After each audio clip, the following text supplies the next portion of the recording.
Most people who start a business fail within the first 2 years, and the uncomfortable truth is that the majority of them never had a business plan. But here's what's even more interesting. The people who do write one are twice as likely to actually grow their business, secure funding, and hit their revenue goals. So if you've ever had a business idea and thought, I'll figure it out as I go, this video is going to change how you think about that. And stick around, because toward the end, I'm going to show you one section of the business plan that most people completely skip, and it's the exact section that investors say makes or breaks a pitch. Let's start with the biggest myth out there, that a business plan has to be this massive, intimidating 50-page document that takes months to put together. That's just not true anymore. The business world has changed. In 2026, the most effective business plans are lean, focused, and built around clarity, not volume. What you need is a document that forces you to think through your idea with enough rigor that you can actually execute it, explain it to someone else, and adapt it when reality hits. Because it will. So let's walk through this together, section by section, the way a real entrepreneur would approach it. The first thing your business plan needs is an executive summary. Think of it as the trailer for your business. It's short, usually 1 page, but it carries enormous weight because it's what most people read first, and sometimes it's the only thing they read. Your executive summary should answer 4 questions immediately. What does your business do? Who does it serve? Why does it matter? And what are you asking for, whether that's funding, a partnership, or simply your own clarity on what you're building? Write this section last, even though it appears first. That's because once you've thought through everything else, you'll know exactly how to summarize it powerfully. Now here's where it gets interesting. The next section is your company description, and most people treat it like a formality. They write 2 paragraphs about their business name and their mission statement and call it done. But the companies that stand out use this section to tell a story, the problem they saw in the market, the moment the idea clicked, and the specific gap they're going to fill. Investors and partners are human beings. They connect with narrative. So give them one. Be specific about what your business does differently and be honest about the problem you're solving. Vague language here is a red flag to anyone reading it. After that comes your market analysis, and this is where most aspiring entrepreneurs skip the actual work and just guess. Don't do that. Your market analysis needs to show that you understand the landscape you're entering. How large is the total market? Who are the main competitors? What trends are shaping the industry right now? In 2026, tools like Statista, Google Trends, and even Reddit communities can give you real data in an afternoon.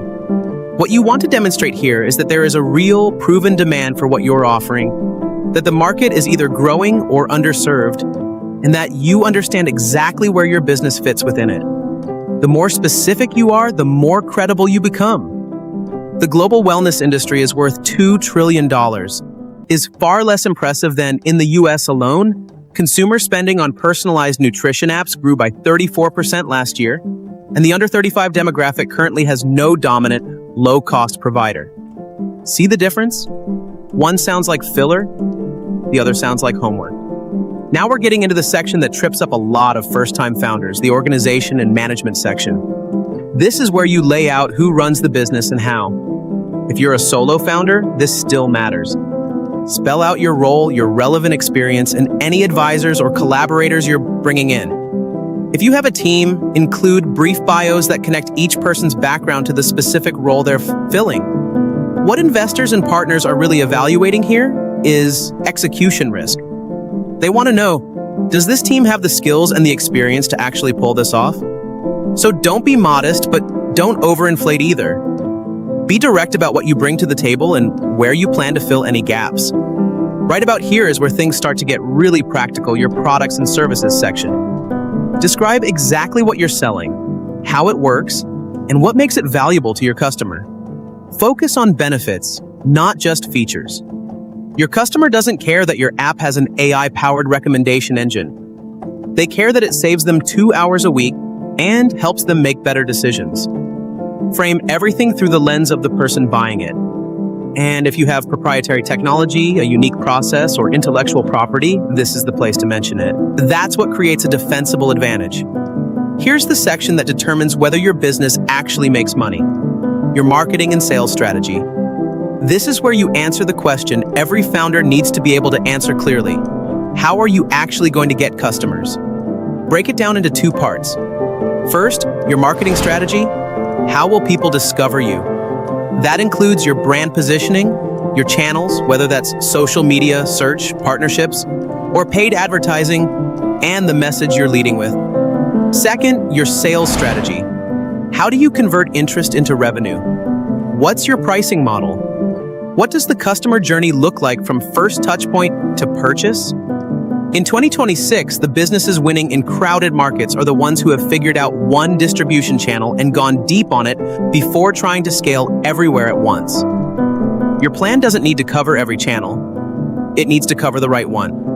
Now we arrive at the section I promised you at the beginning, the one most people skip, and the one that can completely change how your business is perceived. It's your financial projections. And I know numbers can feel intimidating, but hear me out.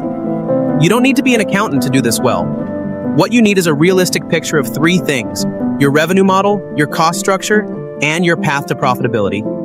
Start with a simple 12-month projection. What are your expected revenue streams? What are your fixed costs, things like software, rent, or salaries? What are your variable costs that scale with sales? Where does your break-even point sit? The goal here is not to predict the future perfectly. The goal is to show that you understand the financial mechanics of your own business. Founders who can speak fluently about their numbers, even rough early-stage numbers, earn trust. Founders who say, "I'll figure out the money side later," lose it immediately. Include a funding request section if you're looking for investment or a loan. Be specific about how much you need, exactly what you'll use it for, and what the business looks like in 3 to 5 years as a result. Specificity is credibility here. We need $50,000 to hire one part-time developer and run 3 months of paid social testing is a completely different conversation than we need funding to grow. Finally, close your business plan with an appendix.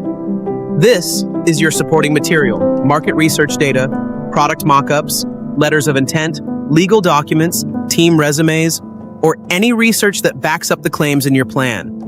Keep the main document clean and readable, and let the appendix do the heavy lifting for anyone who wants to go deeper. Here's what I want you to take away from all of this. A business plan is not a bureaucratic exercise. It is the process of stress testing your idea before the market does it for you. Every section you write forces you to answer a question you cannot afford to leave unanswered.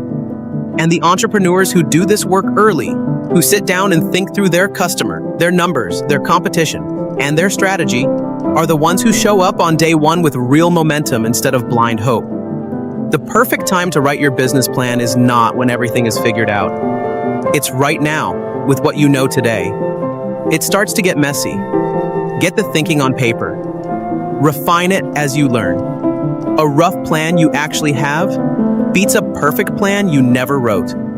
If this helped you, drop a comment below with the one section of your business plan you're going to work on first. I read every single one. And if you want more content on building a real business from the ground up, subscribe and hit the bell so you don't miss what's coming next. There's a lot more where this came from.